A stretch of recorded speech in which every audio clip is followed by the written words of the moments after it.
Bonjour, voici encore une petite vidéo et surtout une page web qui donne de l'information sur la mémoire du processeur Atmega 328 et un tout petit peu sur les interruptions, pas grand chose à vrai dire.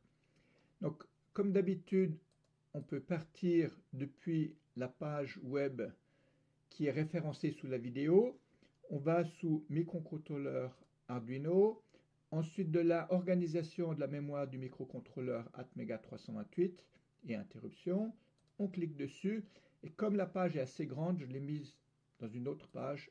Voilà, on l'a ici. Je fais énormément référence à ce document de 621 pages. Je le montre ici. Voilà, c'est ce document, un gros document qui est en anglais. Et bon, on est un peu obligé de savoir l'anglais à ce niveau et qui est vraiment très, très utile. Voilà, je vous montre encore, oui, on peut fermer ici si on veut juste avoir quelques parties, là, là et ici. Alors ici, je référencie encore quelques chapitres de nouveau de ce document de référence et j'ai aussi le lien sur une playlist de vidéos faite par une personne ici qui c'est plus joli, hein, c'est visuellement plus joli que ce que je fais moi, mais c'est moins complet. Alors, je montre quand même ce qu'il a fait. Voilà, donc on est ici, on a le lien que j'ai montré tout à l'heure. Je vous montre un tout petit peu ici. Bit Voilà. and bit test instructions and control instructions. Voilà, c'est en anglais, mais ici, The voilà, memory map of the 80 mega. on a cette jolie organisation de la mémoire. Donc je présente tout ça de façon plus complète, mais moins jolie. Moi, c'est pas en couleur comme ça. Voilà. C'est vraiment intéressant de voir. Bon, il y a pour moi deux petits défauts. Les exemples, bah, il utilise l'assembleur, mais quand c'est pas vraiment nécessaire, on pourrait obtenir tous les mêmes effets sans utiliser l'assembleur. Et voilà, ce qu'il fait sur les timers aussi, bon, ça me plaît pas parce que il n'utilise pas la routine de gestion d'interruption.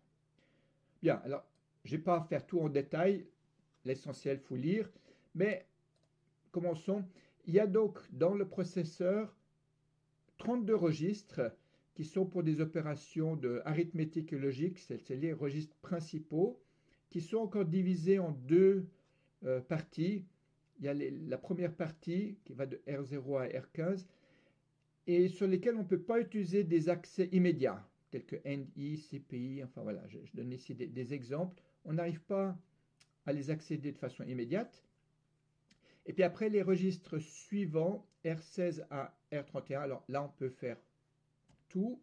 Et on a quelques registres qui sont utilisables seulement avec une instruction. En fait, on a trois paires de registres, 26, 27, 28, 29, 30, 31, qui représentent plutôt des words, des mots donc sur 16 bits et pas seulement sur 8 bits, pour des accès indirects. On parle ici accès indirect. Le registre correspondant à cette paire-là s'appellera X, ici ça s'appellera Y, et ça s'appellera Z. C'est très très utile quand on l'utilise sur des tableaux. Donc voilà, ça c'est les registres de base qu'on utilise tout le temps. Il y en a quand même beaucoup. Et ensuite, on a les registres qui vont de 00 à 1F, ou si on rajoute 20, donc 0,20 à 0,3F, ça c'est si on veut les accéder comme si c'était des cases mémoire. LDS, STS, pour accéder à des cases mémoire, alors on doit ajouter 20 au numéro qui est là.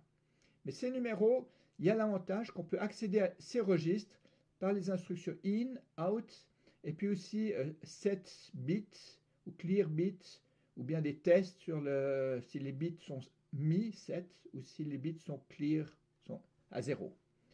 Donc ça c'est utile et en plus c'est vraiment les registres qui font accès aux pins de l'Arduino ou de l'Atmega 328. Donc ça c'est assez pratique.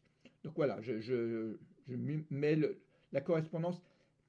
À dire vrai, c'est pas très utile d'avoir la correspondance ici, puisque dans la programmation assembleur, on peut utiliser directement les mots pin B, DDR, etc. Mais ici, je dis voilà, que pin B, ça correspond au bit, au pin 8 à 13. Et je donne les correspondances. Et je donne aussi les références des pages où est-ce qu'on peut trouver ces informations. Voilà, donc ça c'est sur ces registres.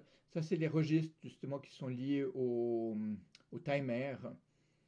Le- Ça c'est pour dire si on veut qu'une routine d'interruption soit exécutée ou pas, associée au timer 0, au timer 1, timer 2, voilà, etc. Je vous laisse lire, ça n'a pas beaucoup d'intérêt que je le décrive. Ensuite, on a les registres suivants, donc 0x20 à 0x3f, qui ont l'avantage de pouvoir être accessibles avec les instructions in et out, mais pas avec les instructions de manipulation de bits. On peut aussi euh, y accéder par les instructions LDS, STS, etc. Mais dans ce cas-là, il faudrait rajouter 20 hexadécimales à leur adresse et les instructions LDS, STS prennent 2 cycles alors que ces 2 instructions prennent qu'un seul cycle. Donc on a avantage d'utiliser ces instructions. Voilà, j'ai mis ici, il y a des registres que j'ai jamais utilisés, donc je ne connais pas très bien. Moi j'ai beaucoup utilisé ces registres-là liés au timer counter, 0, et puis il y a le 1 et 2 sont plus loin. En fait, ils sont dans une plage de registres qui va au-delà de 3F. Donc on ne pourra pas accéder avec les instructions in et out. Mais pour le timer 0, on peut accéder à ces registres avec in et out. Voilà, donc ici j'ai tout mis malgré que la plupart je n'utilise pas. Bon, celui-ci il est super important. Ça c'est le registre des flags d'état qu'on a toujours besoin de sauvegarder en début d'une routine en assembleur et de la restituer en fin de routine. Sinon, on a des problèmes, on détruit le bon fonctionnement d'un programme. Et puis après, il y a les registres qui vont de 0x60 à 0xFF. Alors ici, on voit qu'on va 60, alors que ici, on s'arrête à 3F. C'est parce que ici, on peut y accéder avec ces 2 instructions. Sinon, il faudrait rajouter 20. On a dit, si on voulait y accéder comme des zones mémoire. Si on ajoute 20, ça ferait de 40 à 5F, qui ferait donc bien juste le début de ceci. Et ceux-là, comme ils ne sont pas accessibles avec out et in, seulement avec les instructions LDS, STS, puis encore quelques autres, c'est pour ça qu'on a directement dit que c'est des adresses mémoire 0x60 à 0xFF. Voilà, je donne ici de nouveau la liste. La plupart, je ne les connais pas, je ne les ai jamais utilisés. De nouveau, moi, j'ai plutôt utilisé les registres ici liés au timer. J'ai aussi utilisé les registres pour accéder au convertisseur analogique digital. Et puis ici, voilà, de nouveau, donc je donne le lien sur le document principal et puis le chapitrage en partie. Voilà une information ici.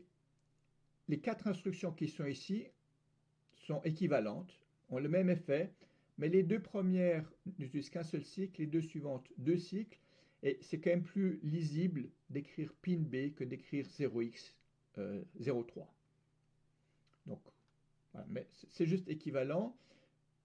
J'en ai déjà parlé, je fais référence à la playlist ici qui est intéressant pour apprendre l'assembleur et aussi voir visuellement la structure de la mémoire, la RAM. Ici, voilà, là j'ai quelques autres informations, en particulier quand on veut manipuler des bits, je donne ici des instructions qui manipulent des bits. Ici, ça transforme tous les 0 en 1 et tous les 1 en 0. Ici, ça prend le négatif d'un nombre, bon, seulement sur 1 byte, un octet. Comment est-ce qu'on le fait? Et puis ici, c'est pour mettre à 0 certains bits, mettre à 1 certains bits, tester si un bit est à 1 ou à 0, et sauter l'instruction suivante si c'est le cas. Et puis, non, c'est ceux-là qui font les tests, ces deux-là. Ça fait également de mettre à 1 ou à 0 des bits, mais ça c'est pour les 32 premiers registres de base. tandis que ça, c'est pour des registres I/O, Input-Output, d'entrée-sortie. Voilà. Je m'arrête ici, c'était une petite vidéo, mais c'est surtout la page web qui est intéressante comme référence que j'utilise de temps en temps pour moi. Bien, je m'arrête ici. Merci, au revoir.